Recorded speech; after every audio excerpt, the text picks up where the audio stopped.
మనం చెప్పిన మాట మనమే మర్చిపోతాం అనడానికి ఇదొక బెస్ట్ ఎగ్జాంపుల్. నేను మా హస్బెండ్ ఒకసారి ఇలా మాట్లాడుకున్నామనమాట.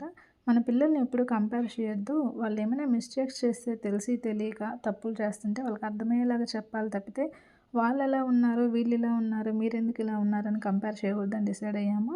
జస్ట్ అప్పుడే ఒక 10 మినిట్స్ తర్వాత మా హస్బెండ్ మూవీ పెడితే దాంట్లో ఒక క్యారెక్టర్ అనమాట అబ్బాయిది. తను చాలా బాగా బిహేవ్ చేస్తున్నాడనమాట. మెచ్యూర్డ్‌గా మంచి బిహేవియర్ చేస్తుంటే నేను ఇమ్మీడియేట్‌గా చూసి మా పిల్లలతో ఇలా అన్నాను. "మీరేంట్రా ఇలా ఉన్నారు? అబ్బాయి చూడండి ఎలా చేస్తున్నాడో" అని చెప్పేసి. అప్పుడు వెంటనే మా హస్బెండ్ వచ్చేసి, "ఇంతకు ముందే కదా నువ్వు చెప్పావు ఎవరితో కంపేర్ చేయొద్దని. మళ్ళీ నువ్వే కంపేర్ చేస్తున్నావు" అని. నేను వెమ్మటే నాకు గుర్తొచ్చిందనమాట.